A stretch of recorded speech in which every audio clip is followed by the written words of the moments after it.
The end of the Great War brought a profound silence, a solemn stillness that enveloped the world like a shroud.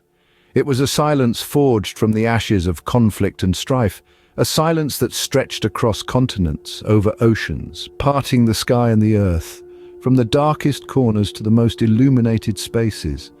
The deafening sounds of war had finally been replaced by an echoing peace, a peace that held the world in its quiet, omnipresent embrace.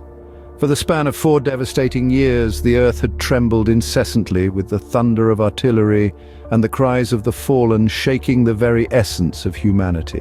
The once serene landscapes had transformed into war-torn fields where men fought and fell, the soil drinking in their sacrifice. These years were not just a period, they were an era, filled with terror, pain and uncertainty. An era that had seen the world crumble under the weight of its own destruction.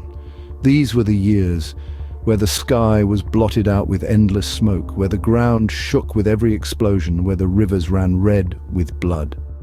It was an age where the roar of cannons drowned out the song of birds, where the echoes of the dying were the only lullaby for the living.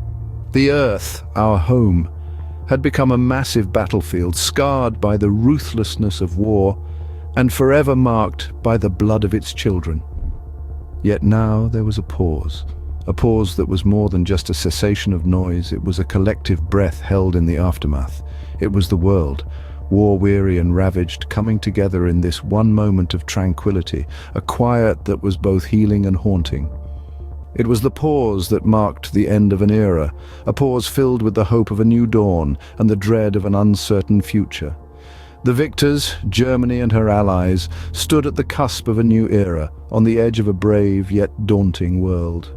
Their victory, achieved through the blood and sweat of countless soldiers, shaped the peace that was to come, a peace that bore the heavy burden of their triumph. It was a victory that echoed through the ages, a victory that marked the end of the old world and the beginning of a new one. The German Kaiser, the Austrian Emperor, and the Sultan, these were the men who assumed the heavy mantle of power. They were the architects of the new world, the founding fathers of a peace built on the ruins of war. Their crowns were heavy with responsibility, their scepters marked with the blood of the fallen. They stood tall and resolute, the brave new leaders of a brave yet burdened with the weight of their past.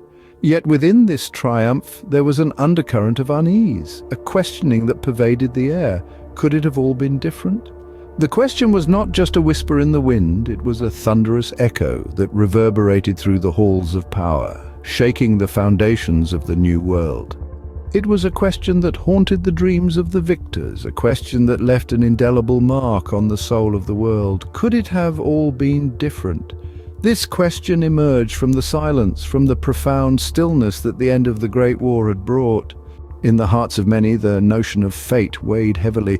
Was this victory preordained, or had their choices carved this path? As the silent motorcade moved through the once battlefields, now hushed, the world contemplated. The vanquished and the victors alike pondered the cost of this peace, the shape of a future born from the ashes of war. The German Empire, now the architects of a new century, faced the daunting task of wielding power long held by others. And amid the quiet, the unspoken question lingered.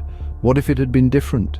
This contemplation, this silent introspection, marked the end of an era and the uncertain dawn of another.